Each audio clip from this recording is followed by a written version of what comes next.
My name is Marcus, and I'm 32 years old. I work in tech consulting, pulling in around $140,000 annually in Denver. Not wealthy, but comfortable enough to own a decent two-bedroom apartment downtown and max out my 401k without eating ramen every night. I met Gabrielle at a friend's housewarming party 18 months ago. She was 27, worked as a social media coordinator for a local boutique, and had this infectious laugh that could fill a room. We clicked immediately over shared terrible taste in reality TV and an unhealthy obsession with craft beer. The first few months were incredible. She was spontaneous, funny, and genuinely seemed to enjoy my company. We'd split dinner bills, take turns planning dates, and she even insisted on paying for my birthday dinner at this hole-in-the-wall Thai place we'd discovered. But slowly, like a frog in gradually heating water, things began to shift. It started innocently enough. I forgot my phone charger became, I'll just leave one here. One toothbrush became a full skincare routine that took up half my bathroom counter. Her weekend bag became a permanent fixture in my bedroom. Before I knew it, Gabrielle was essentially living with me. Not officially, she still had her studio apartment across town that she paid $1,200 monthly for. But she was at my place 6 nights a week, eating my food, using my Netflix, and gradually transforming my minimalist space into something that looked like anthropology had exploded. My best friend Owen warned me early on. "Dude," he'd say while demolishing nachos at our usual sports bar, "she's treating your place like a vacation rental. When's the last time you went to her apartment?" I couldn't remember. Every time I suggested it, she'd make some excuse about how small her place was, or how my neighborhood was so much more convenient, or how her upstairs neighbor played music too loud. The financial imbalance became impossible to ignore. Every restaurant we went to, she'd order the most expensive entree without glancing at prices. $45 for sea bass? Sounds perfect. But when she offered to pay, which happened maybe twice, suddenly we were trying to eat healthier and splitting a salad. Gabrielle never paid rent or utilities. When I gently brought it up once, she deflected with, "But I clean and cook sometimes. That's worth something, right?" The cooking consisted mainly of assembling acai bowls and burning frozen pizza, but I let it slide because I thought I was being a good boyfriend. Meanwhile, she always had money for new clothes. Every week brought shopping bags from stores I couldn't afford to think about. "It was on sale," became her standard explanation, usually while showing off a $200 top she'd wear exactly once. Owen kept receipts like he was building a legal case.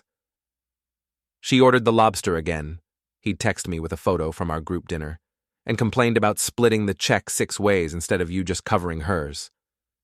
I started noticing other things too.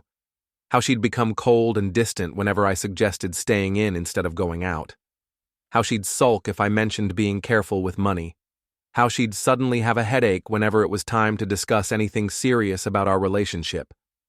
But the sex life was good, or so I thought. She seemed enthusiastic, responsive, engaged. I figured the other stuff was just normal relationship growing pains.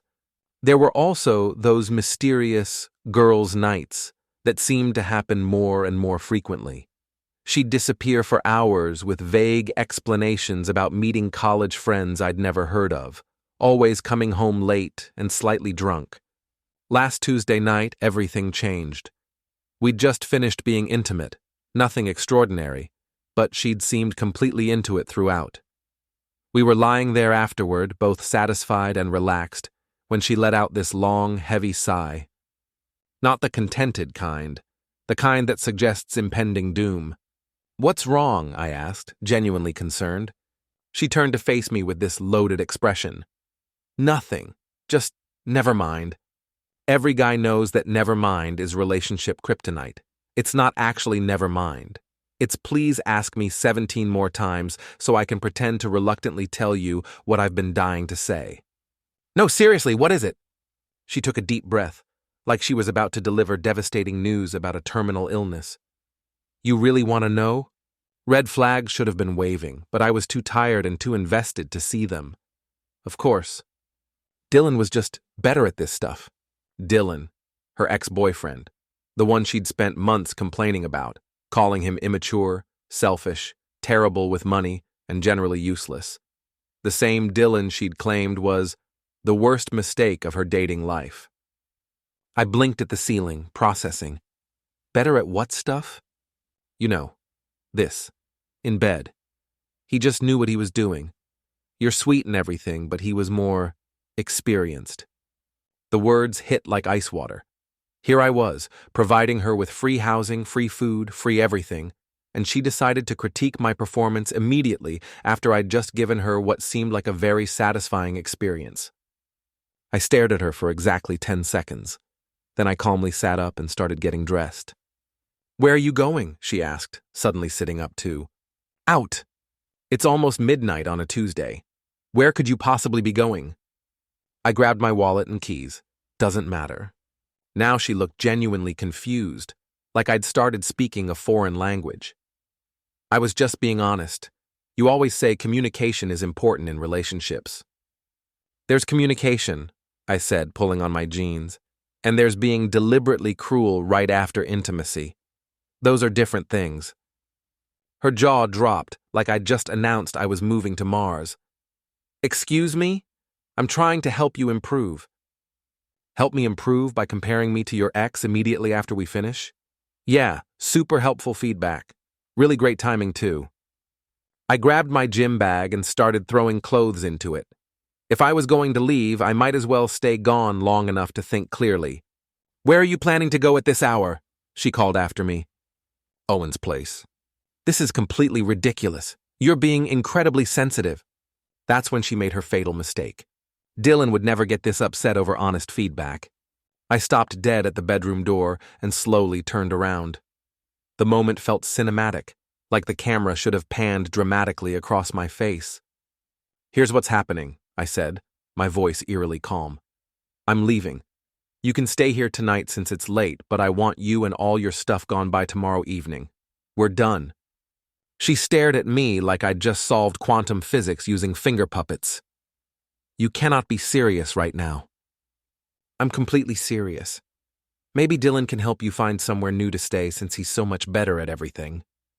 And with that, I walked out. My phone started buzzing before I even reached my car. 5 missed calls by the time I got to Owen's apartment. Owen answered his door in typical fashion. Basketball shorts, old college t-shirt, and a bowl of cereal in hand like it was perfectly normal to eat Frosted Flakes at midnight. "Dude, it's almost 1 a.m. Please tell me Gabrielle didn't die in a car accident or something." "We're done, permanently. Can I crash here tonight?" Without missing a beat, he stepped aside and gestured me in like I was royalty returning from war. "Absolutely. What happened?"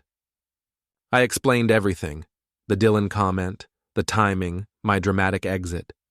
Owen listened without interrupting, letting me get it all out. Then he started laughing. Not in a mean way, but in the way you laugh when your friend finally stands up to the bully who's been taking their lunch money. "Dude," he wheezed. "She actually said that right after you guys finished? That's not just disrespectful, that's psychologically violent." My phone was having a complete meltdown on his coffee table, buzzing like it was trying to escape. Owen picked it up, and being Owen, started reading my messages aloud in an exaggerated voice. "I was just trying to help you improve," he read in a squeaky tone. "You're being so dramatic and sensitive. Oh, and here's my favorite. Dylan would never act like this over nothing." I grabbed for the phone. "Give me that back." "No, wait, this one's even better," he said, dodging away like a middle schooler. "Fine, be a baby about it. Dylan would never act like this over nothing." I froze. She did not actually text that. He turned the screen toward me. There it was, in digital black and white. "Dude," Owen said, shaking his head, "she's literally proving your point with every message she sends." The next evening, I returned to my apartment to find that Gabrielle hadn't left. Not only was she still there, but she'd doubled down completely.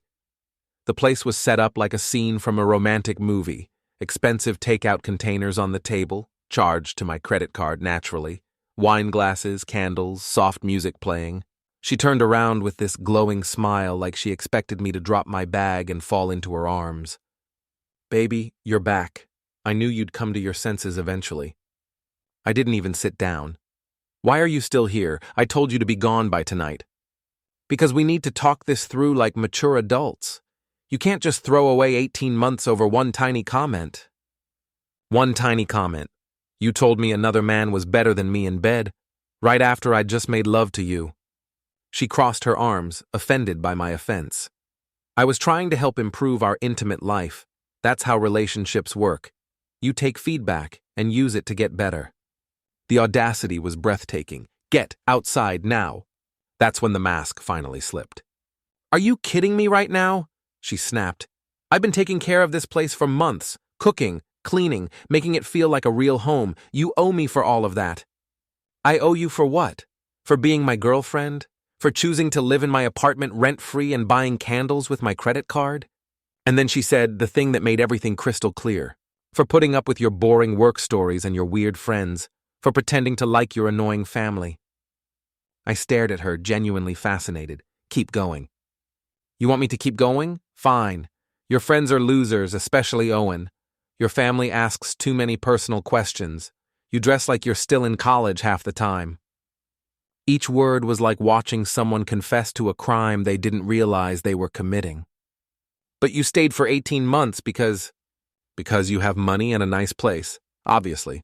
What else would it be? I pulled out my phone and started recording. What are you doing? Keep talking. Tell me more about how you've been faking everything. She lunged for the phone, but I held it out of reach. Answer the question. And she did.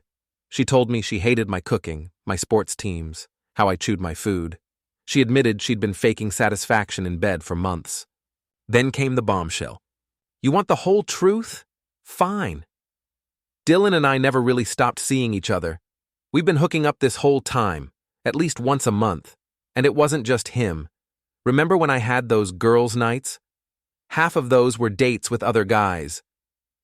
I felt like I'd been punched in the stomach, but somehow I kept recording. How long? I managed to ask. Since about month 3 of our relationship.